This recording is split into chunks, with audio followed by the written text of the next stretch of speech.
Hello and welcome to the Holyrood Sources podcast, where we take you inside Scottish politics. I'm Calum Macdonald, and here's Geoff Aberdein, who was Chief of Staff to the First Minister Alex Salmond. Hello, Geoff. Good morning. And Andy Maciver's here too. He was Director of Communications for the Scottish Conservatives. Hello, Andy. Good morning. Welcome to the podcast. Thank you for finding us. Make sure you subscribe and follow and stick around, because coming up today we'll talk about Nigel Farage speaking to the Mail on Sunday, just briefly about Reform UK's Scotland ambitions. I say briefly because of course he'll be on this podcast at some point, so we've been promised. Also, John Swinney's been speaking to Donald Trump. What have they been talking about, and how exactly do you navigate phone calls with a newly elected, well, in this case, President of the United States? We'll bring you some insight on that as well. Of course, you can watch us on YouTube. Search for Holyrood Sources. We upload clips there and full episodes as well. Just search for Holyrood Sources to get all the video stuff that we're putting out as well. Now, I just want to say that on one of our Christmas episodes, coming up, obviously, the next few weeks, we're going to discuss loads of stuff from the year that's just been, and there'll be more on that to come. But as part of that, we've been tweeting this week a couple of questions for you to consider. The two questions are: which Scottish politician stands out for you this year, and for what reason or reasons? And what is your political moment of 2024 in Scotland so far, with acknowledgement that might change?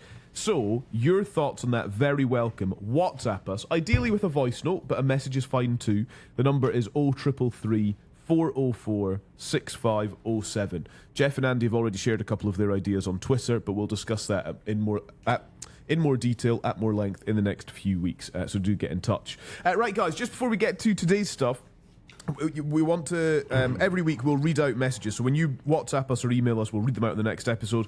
And I've got this one from Craig on the budget last week. He says, "Dear Three Amigos and any guest." He says, "The Not England strategy of SNP budgets this year on winter fuel and the two-child benefit cap feels a bit jaded.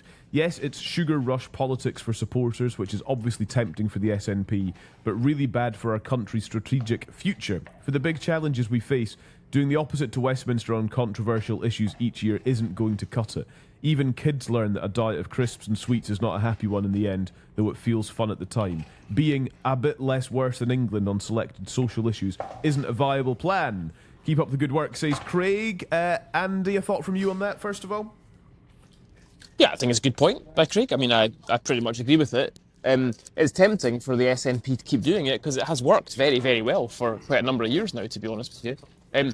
I'm generally quite antagonistic towards a strategy where we compare ourselves to England generally, because England isn't doing very well on most of these indicators either. I would rather compare ourselves to other countries that are doing a lot better than England is. But I can understand why the SNP find it difficult to change that strategy, because they see so many opportunities on things like winter fuel payment in particular to make a bit of political hay out of it. We've got 18 months to go to an election, so you can't blame them. But yeah, at one time the train's going to stop, and it's going to stop working. Sugar rush politics. Yeah, and first of all, I mean, Andy again comparing Scotland to other independent countries. We all know the difference. Scotland's not independent. With the powers of independence, who knows what we could achieve, and then we could make that direct comparison. But Andy, thank you again for putting forward the case for Scottish independence. Look, Craig makes a good point, but I'm not going to criticise the SNP for this, because I dined out on this for a number of years and it worked extremely well, and we got returned to a majority government in 2011. But you know, politics is about the here and now. And before that budget, you know, the SNP were in a sticky wicket. A lot of local by-election results told us that, a lot of polling told us that. They needed something to try and get some traction, get the show on the road, so to speak. And, you know, the budget presented an opportunity, particularly on the winter fuel allowance, and particularly about the two-child benefit cap, to expose their principal opponents, the Labour Party at Westminster, and indeed, by extension, Anna Sarwar north of the border. And so I felt that I understood why the SNP did it, but the overriding point is a good one. We should be setting our aspirations much higher than just that of Westminster. But sadly, you know, realpolitik always takes effect. Yeah. Good thoughts, Craig. Thank you for those. The WhatsApp number, as Craig got in touch with us on, is 0333 404 6507. And it's actually good that you raised these points, Craig, because it brings us on to our main discussion really for today, which is to look ahead to May 2026. And by the time of the Scottish Parliament election, the SNP will have been in charge of the country for 19 years, and notably, John Swinney will have served in government for all but one of those. A new poll out last weekend suggests he's on course to command a pro-independence majority in Holyrood and lead the SNP then into a third decade in power. The Times wrote this up as after a popular debut budget as First Minister. So, let me give you the numbers. Conservatives would be on 19, Labour on 20, Lib Dems on 11, the SNP on 59, Reform on 13, and the Scottish Greens on 7. This from the Times, the Sunday Times, and of course What Scotland Thinks. So the analysis from Professor Sir John Curtis. Geoff, what do you make of this poll? 59 for the SNP. Does it feel like this fits with what we've seen, what you mentioned, by-elections, polling up until now, and just the general feel of where we're at? Yeah, it's certainly a big poll. I mean, there's no doubt about it. I was surprised at the results. I think John Swinney himself would be surprised at the results of that. We need to see quite a few more in this direction. And again, a wee disclaimer for our listeners, what we need to see is trends within the same polling company. So that's the most important thing with polling. It's the trends within each data set. Which direction are they travelling? So when you see a few other polls from other polling companies to see if that is a kind of sustainable trend. But there's a few observations on this poll. The first one I'd like to make is this rise of reform. Are they the poison pill for the unionist parties? Are they splitting the vote? Are they taking votes from the Labour Party and the Conservatives more than they're clearly taking from the SNP? And if that manifests itself in May 2026, yes, the SNP, if they can consolidate their vote, could emerge victorious and by a distance. This is the big unknown. It's the rise of reform. The second point is, and I don't want to stand on the toes of my erstwhile colleague, not erstwhile, my present colleague, Andy, because there is something about the electorate in Scotland very knowledgeable, because they've got two different sets of voting systems that they have to contend with, PR in Scotland for Holyrood and first past the post in Westminster. Do people turn round and say, actually, I'm voting for who stands up for Scotland here, and I don't quite like the cut of Labour's jib at Westminster, and I'm going to give the SNP another chance? I think there's a really interesting thing here. Had Keir Starmer's government got off to a flyer, let's say that it was all enthusiastic, and going back to the Blair years, it was cool Britannia, and people were feeling pretty good about the Westminster government, would we have had that poll result last week? No, we wouldn't. So fundamentally, whilst I accept Andy's point that he's about to make, I still think that Labour have got themselves to blame for this mess, and it's not Anna Sarwar's fault, incidentally. It's his bosses in London. Andy. Well, the bosses in London point is where I think this gets quite interesting. I mean, first of all, I agree with Geoff, right? I think this Norstat poll is a little heavier on the SNP than the previous Norstat poll, but Norstat polls in general are heavy on the SNP and light on the Unionists. So I do think that's an important caveat. It's not to say they're wrong. Maybe everybody else is wrong, but I think it's an important caveat nonetheless to say that this polling company does produce different results than the others when it comes to nationalism. Nonetheless, I think it figures that Labour are struggling a bit more than they thought they would at this point in the game. And there was definitely a feeling after the general election that, this had put Labour, this had given them all the momentum they needed and was propelling Anna Sarwar to Butte House because of what happened in the general election in July. But I think that we need to consider that the rules of the game may have totally changed in ways that we didn't really appreciate. Remember, there's never been a Labour government at Westminster in the post-referendum era. So since Alex Salmond won that majority in 2011 and put independence on the table, there's never been a Labour government since then until now.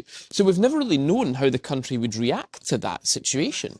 I wonder, I mean, it's too early to tell, but I wonder if Labour are going to experience a not dissimilar situation to what the Tories have experienced for 25 years, which is that an association with London doesn't actually do you any good. And we might be in a situation here where, in a post-referendum, in a post-independence referendum situation, people make totally different choices depending on which election they are voting in. And it may just be the case that even for Labour, which we thought was a party which effectively had similar fortunes north and south of the border, but even for Labour, being in power at Westminster maybe just doesn't work in the context of a Scottish Parliament. Maybe the Scottish electorate now just want to effectively counterbalance any Westminster power with Holyrood power. So maybe it isn't just because it was the Tories that have been in power. Maybe it's just because it's the Westminster government. And we're in a situation now where we want to project, not nationalism, I think that's the wrong word, project a bit more patriotism and say, actually, we want to have a counterbalance to what's going on at Westminster here. Now, that's weird in a UK context because we're not used to this sort of situation. We're not really used to devolution yet. It's all quite young. But if you look to somewhere like Canada, which is an example I've given before, that wouldn't be unusual. So in every provincial parliament in Canada, they have parties that are totally separate to the government in Ottawa. So there isn't any issue with the kind of, winds from Ottawa knocking people over in Alberta or in Quebec or wherever it might be. And I just wonder if we may be getting into a situation here where, a unified UK party actually doesn't work. Oh, you're muted, Geoff. I'm trying to come off it.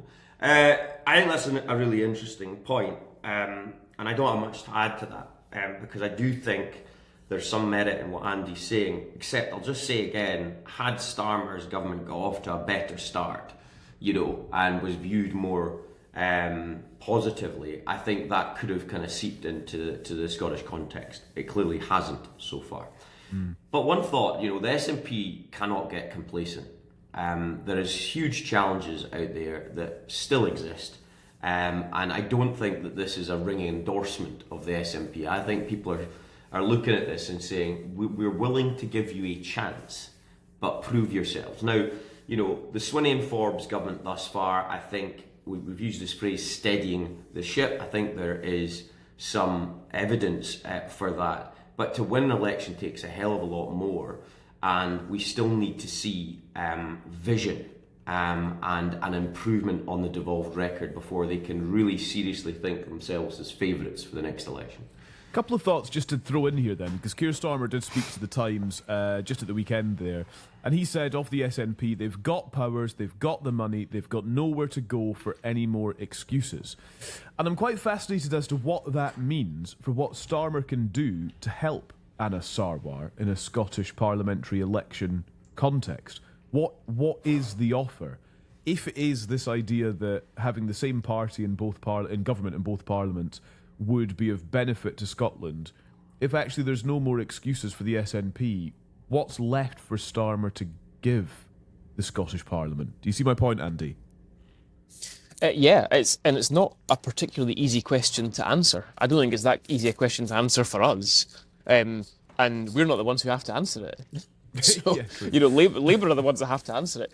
I would suggest that Anas Sarwar is struggling for USPs, partly because, as I've mentioned, if you take Anas Sarwar and John Swinney and try to find the differences between them in terms of the way that they go about politics, the way they want to run the country, all that, other than the constitutional angle, they're not that different. So you've got to try and find something that's different. I think the one more obvious differentiator is that the SNP government has been a very centralising government. It has taken a lot of power from local authorities, from regions of Scotland, and centralised it in Edinburgh.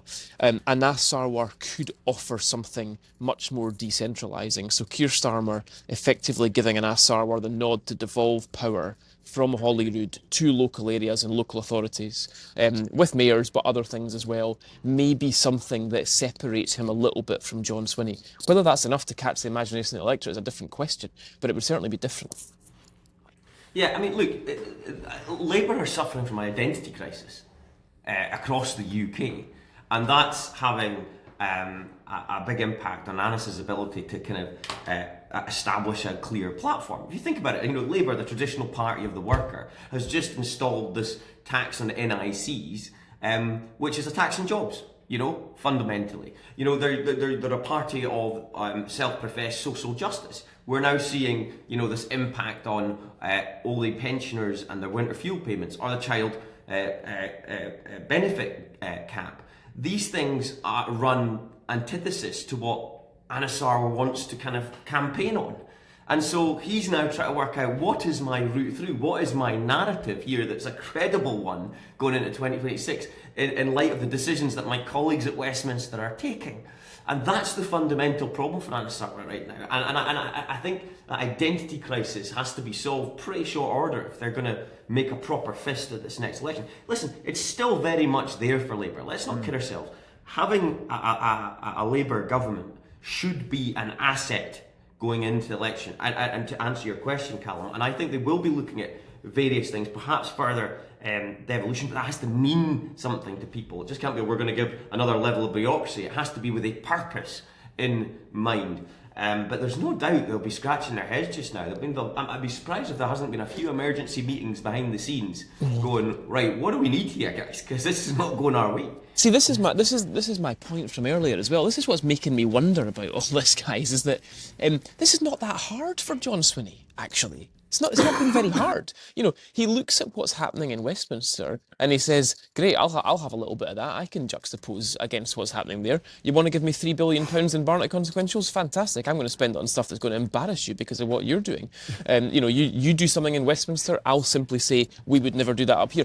This is actually not very difficult. And you just start to wonder if the whole structure of devolution and the whole structure of the parties, the whole structure of the Barnett formula, the whole structure of the way that Westminster politics is so present in Scotland as well, the whole structure of it is really, the Unionists have rigged it against themselves. It's quite extraordinary in some of the ways that they've done that, to be honest with you. This has not been, John Swinney's not sat there and thought, I've got this fantastic strategy that's going to really hurt Labour. All he's done is looked at what they're doing and said, I think I'll do something else. It's not hard.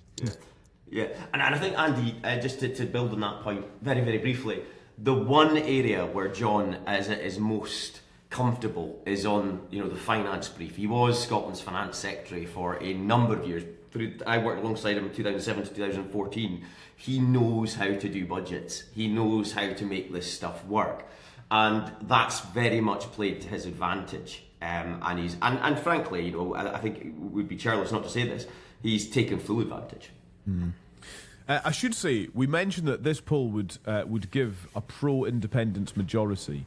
So it would give the SNP and the Scottish Greens a combined 66 seats. So that would be a pro-independence majority of 3. Does that work? Does that make sense? It's Back to the Future time. Andy, I think let's get Andy's views on Butte House Agreement Mark II. Mark II, here we are, 2.0. Well, I can summarise my views very simply, which is that when you run out of a burning building, the last thing you want to do is run straight back into it. It would be an act of just incredible folly for the SNP to say, excellent, things look like they're going swimmingly now. What I think we'll do is jump back into a coalition agreement with the Green Party, which is why we got into this bother in the first place. It would be so sensationally stupid to do that. I think there is absolutely no chance of that happening. And for that reason, I think we should stop thinking about this as being a pro-independence majority. I don't think that's where we are here. If I look at that poll, 59 for the SNP, 7 for the Greens, 11 for the Lib Dems. If you're John Swinney and Kate Forbes, the smart move is to say, I'm going to go for 59 plus 11 with the Lib Dems to make 70, not 59 plus 7, because that is the way to actually cement a sensible, pragmatic majority that crosses constitutional boundaries. This would be nuts. You've got a conflict of interest given your Liberal Democrat membership. Well, of course. Interesting. The burning house analogy is punchy. I just wanted to mention another couple of things, and it's about strategy, I suppose, for the 2026 election, because John Swinney says it's going to be about hope. That's what he says, Geoff. Does that, clearly, caveat applies, there's 18 months to go till election day. Is hope enough of a strategy? It's not really Obama 2008, is it? Look, I think if we look at the US election, to take that analogy a step further, Kamala Harris campaigned originally on joy and optimism. And folk are right now out there going, I want money in my pocket. I want a job security. So I don't think hope cuts it. I think you need to apply vision. What are you going to do to make my life better? And I think that's got to come pretty quickly. Nice cuddly words about hope, joy, optimism are good, but the way people feel those things is if you can demonstrate how you're going to make them achieve it practically. And I think that is an important point, because I mean, although we've talked about how the SNP are doing well in the polls and all that sort of stuff, John Swinney and Kate Forbes have definitely signalled lots of change, and they've signalled a more positive direction. But on the ground, out there in the street, in people's lives, nothing's really changed yet. Things are still poor, right? Public services are still poor. Taxes are still high. The money in people's pocket is still not going very far. Our infrastructure is still decrepit. So things are not actually changing in people's lives yet. So there's not a huge amount of room for massive hope and optimism yet. But the signals are there that things might get better. And for that reason, you could play on it to a degree, I think.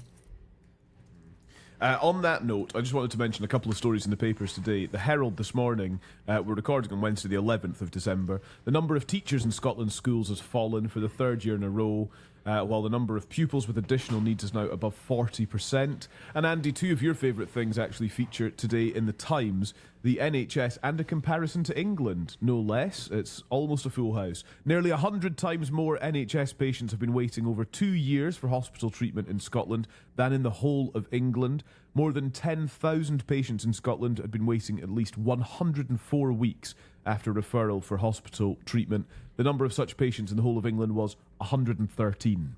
So the opposite, I suppose my overarching thought here, if you combine that with drug and alcohol deaths, homelessness, we mentioned the NHS, we mentioned education, the opposition doesn't have to look far to undermine the SNP's record on these sorts of things, Andy. No, and you know, if you're doing worse than England on the NHS, then you know you've got a problem. You know, the Scottish and English NHS both compare extremely unfair. Geoff's going to be happy here. I'm comparing it to other small independent countries around the world now. But if you look at other developed countries around the world, we do extraordinarily poorly on health. We do extraordinarily poorly on outcomes. We have far fewer MRI scanners and CT scanners, far fewer doctors, far fewer nurses, far fewer beds per head than any of the other countries. We train half the number of doctors and nurses that Ireland train. There's a small independent country for you, Geoffrey. And our outcomes are poor. We die from the key killers much more regularly than people in other countries do.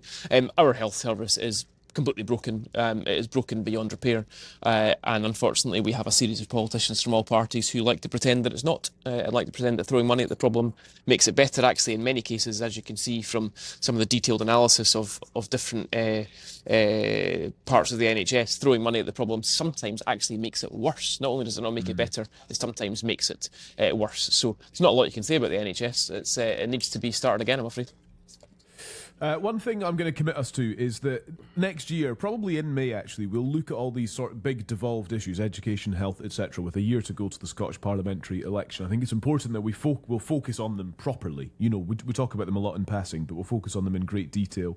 Right, I also want to mention on today's episode then an exclusive interview with Nigel Farage, with Georgia Edkins, who's the brilliant Scottish political editor at the Mail on Sunday. And just a couple of things to pull from this, Geoff. So Nigel Farage promising to stand candidates in every constituency in Scotland for 2026. He also said he'd be really surprised if there were not more Scottish Tory defections to his party. So 2 councillors made the switch last month, and we'll obviously get Andy's thoughts on that as well. This is against the backdrop of a quite successful Westminster election for reform across the UK, but also in Scotland, securing a larger share of the vote than the Tories in 23 seats, splitting the Conservative vote. We've been talking about it in by-elections. And Farage says, my current priority has to be the council elections, but he's going to put forward a candidate in every single constituency. We're going to go for it. We're doing it properly. You have my absolute word on that. I'm optimistic we're going to win seats, says Farage. Yeah, look, this is really significant, and to explain why, if you think about the Alapa Party just now, they deliberately only stand on the list, right? Because they want to try and mop up votes on that proportional basis that might sneak them a seat or two. By standing in every constituency on the constituency element of our PR system, that is going to be a real problem for the Conservatives and Labour Party. And we've already seen Russell Finlay respond to this. I don't know if you saw the story this week where he was talking about free bus travel for asylum seekers, and he says that should be stopped. This is a direct response to the threat of reform. Make no bones about it, because he knows that if they come in there and get 10, 11, 12, 13%, that's 10, 11, 12, 13% from most probably largely the Conservative Party. We still need to see more data on that, but also the Labour Party too. And going back to my first point on the poll we just saw, is this the poison pill for both Labour and Tories at the next Holyrood elections? Fascinating. Yeah. Andy, on the defections, I just want to read the quote. He said, I'd be really surprised if a number of Conservatives didn't try to stand for us in 2026. And I quite like this. We will just have to be careful who we accept, because they have a history of infighting that seems to be the most important game in their party. Very good. He's a clever boy, isn't he? Yeah, he's an operator, isn't look, he? The defections at council level, I could see that. Yes, I mean, I think that, but not to denigrate what's going on at council level necessarily. But I don't think that matters all that much. There has been a bit of talk about defections at Holyrood. I find that quite difficult to believe, to be honest with you. If there are vulnerable Tories at Holyrood, so pretty much everybody who came last on a regional list at Holyrood is probably going to lose their seat in the Tory party, right? So you would automatically think, if you're last on a list, maybe you have a look at Nigel, have a wee chat and maybe get number one on his list and get your job back. But actually, if you look at the personnel involved here, I don't really see any of them as being particularly reformy type of Tories, so I'm not actually convinced there will be huge numbers of defections. Nonetheless, that doesn't necessarily... He doesn't need defections to do well, necessarily, to be honest with you. That's not really what it's about. There's an interesting column this morning by Kenny Farquharson in The Times, actually. He'd been listening to the interview we did with Martin Green a couple of weeks ago. For listeners who've not heard it, it's worth looking back in your feed and getting that. He was of the same... It turns out Kenny was of the same view as me, in that he thought that reform should effectively attack the anti-devolution vote and try and get that.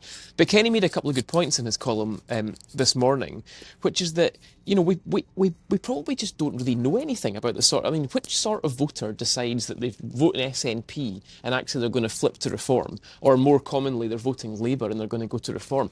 We don't really know what's motivating these people. There's no ideological or constitutional grounding for most of these people. It's all a bit random. It's probably a bit angry. It's probably people who are just completely disorientated and who basically feel that mainstream politics has completely failed them. And those are the people we've got to watch for. How many of them are there? There could be lots of them. They could swing elections, these people. So, I think that's what we don't know enough is the truth. We don't know enough about the detail of the sort of people who are deciding they want to vote for reform. And it's also too early, I think, still as well. Geoff mentioned how early it is to get carried away with SNP polling earlier on. It's also too early to get carried away with reform polling too. We simply don't know enough yet about what's going to happen.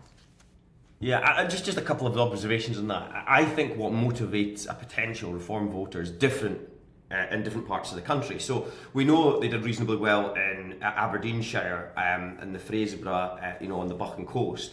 And my guess is that is a Brexit voting, completely disaffected voter that may have voted SNP in the previously because they feel as part of the fishing community they've been let down by the status quo, thought the SNP might have the answer, now saying no, they don't have the answer and I'm just going for reform. I can see that on the margins. I don't think that would apply in an urban area. I think that would be maybe greater disaffection with all mainstream politics potentially. One thing I think there's a consistent theme though is that feeling of disaffection. And I think particularly if you're a Labour government just now, and in one poll they were third behind the Tories and Reform recently, third, right? They're thinking how do we appeal to that base that's clearly had enough of politics. We were meant to be the fresh thing that would enthuse them. It's not working. I mean, honestly, if political parties in this country, and I mean all of them, are not having emergency meetings and discussing this as a project, I don't know what they're doing, because this threat is real and we don't know enough, and Kenny Farquharson's right and Andy's right, we don't know enough about what's motivating these voters, and we'll only understand that with more polling, more by-elections, and I think we're going to have to see some serious focus groups as well from political parties before we really understand it. Yeah. I think I'm quite interested just on that, in what is pushing people to reform as a political party that is not attractive about the Alba Party in Scotland, which has existed for several years, has had a charismatic leader, but it hasn't had the same draw, seemingly, as Reform UK is. And that's surely a challenge for Alba, which could be considered something of a challenger, you know, a kind of insurgent political party, but they're not the ones people are falling in behind. Do you know what? It's such a good point, because, you know, in that Norstat poll, Yes is running at 54%. Yeah. Now, where's the Alba vote in that? If people are so frustrated with the SNP or scunnered with the SNP, what you assume that the Alba vote going on? I think there's a lot going on there, guys, that, you know, we're not qualified to answer yet. And I don't think many people are. We need to see a lot more data and a lot more evidence at the ballot box before we can make, you know, strong assumptions about what's happening. But one thing's for sure: all political parties need to be looking at this very closely, because it's a threat to all. Yeah, I mean, it's a really good question, Calum. I just don't know what the answer is to that question. We should probably over the next few weeks get some of our polling friends on and see what their view is. Yeah. The only thing I might offer on that as a potential is that are pro-independence voters still sufficiently mobilised by independence and sufficiently, I suppose, enthused and confident about independence that they don't really want to break the ticket by switching away? I mean, is there just a little bit of that independence loyalty left that's saying to them, you know, until this is decided one way or the other, we'd better just stick with the SNP? I don't know if that is real, but it seems to me to be a potential credible answer to the question. Yeah, well, it strikes me that if you heard Martin Green a couple of weeks ago, you may be a Reform supporter already, or you may be somebody who is intrigued and interested by what they've got to offer. Or similarly, you may be somebody who's completely turned off by the idea of Reform.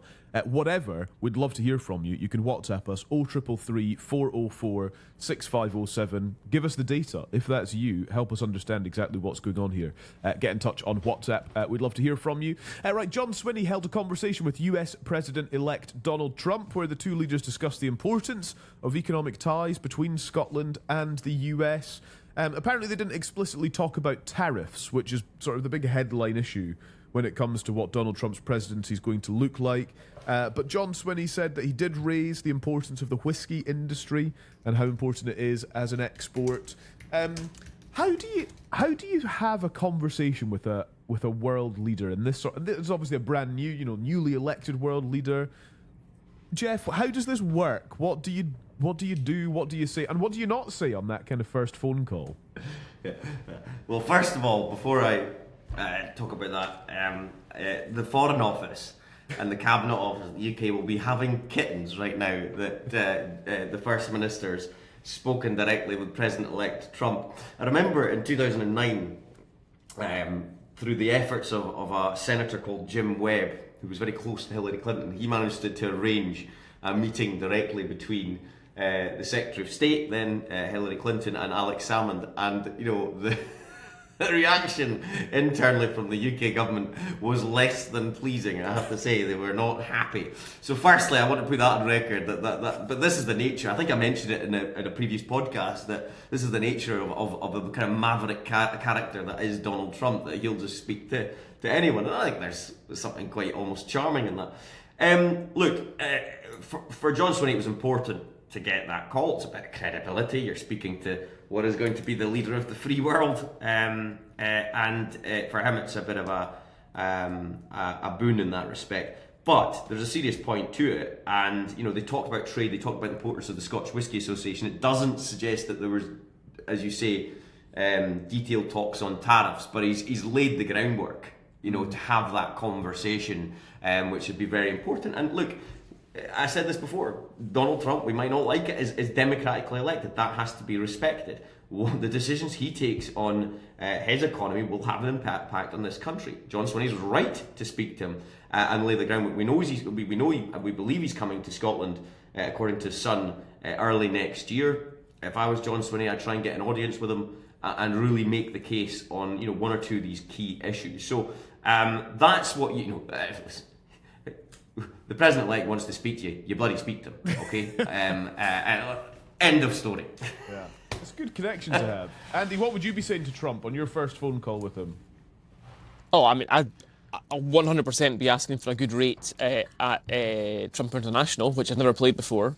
I've played Turnberry several times. It's a stunning golf course. It's fabulous. Guys, straight up, he's not a great president, but he builds and runs a good golf course, right? I mean, he is very good at that. He should have stuck to that. I'm convinced of it. Turnberry's wonderful. Hotel is wonderful. Golf course wonderful. Done it. Played it many times. Stayed in the hotel several times, but I've never been up to many. So that would be number one on my agenda for sure. Would be to get a decent rate up there at many. After that, though, if we had to get down to politics. America is a critical place for us. It's a really important market. We've got lots of expats there. Americans see Scots as being synonymous with tartan and whiskey and salmon and golf. This is a really important market for us. I was disappointed. I've said before, I was disappointed in John Swinney coming out for Kamala Harris before the election. I thought that was unnecessary. I didn't think it was all that wise. I hope that phone call has made a bit of amends there and put everything in a better place. Look, the UK government always hate this. Geoff is right? They'll be absolutely raging. They hate it when the Scottish government does this. They hate it when Angus Robertson goes round and meets foreign leaders and consuls and so on as well. They can't stand it. But actually, they need to be a bit more chilled about that sort of thing, to be honest with you. Just as I would be happy for Andy Burnham or whoever to meet Trump, I think it's completely proper that Scotland's First Minister would have a relationship with Trump and frankly try and leverage as much advantage for Scotland out of that guy being US President as possible. Yeah. And just one final point, if I may. I'm sure Donald Trump listens to Holyrood Sources every week, but if he wants to bring Elon Musk with him, I've got a football stadium that needs built. So, hang on. I'm happy to have that conversation on behalf of Aberdein Football Club. First of all, we've got a podcast that's always looking for guests, Geoff. Then you've got a football club. That's important as well. Yeah, but no, I'm more worried about Aberdein Football Club. Right, fine. Okay. Yeah. Well, so Andy wants a round of golf, Geoff wants a football stadium, and I'll settle for a conversation. That's all. But bear in mind, as I mentioned, there is a chance here, still being investigated, guys. But there is a chance that Donald is my cousin, right? So if this turns out to be correct, then it's not a cheap rate I'm looking for. It's the freedom of many. Freedom of many. Right, good. Thank you both very much. You can WhatsApp us, of course. The number is 0333 404 6507. If you message between now and next Wednesday morning, then we'll read them out on next Wednesday's episode. Or you can email hello@holyroodsources.com. Thank you so much for listening, and we'll talk to you again soon.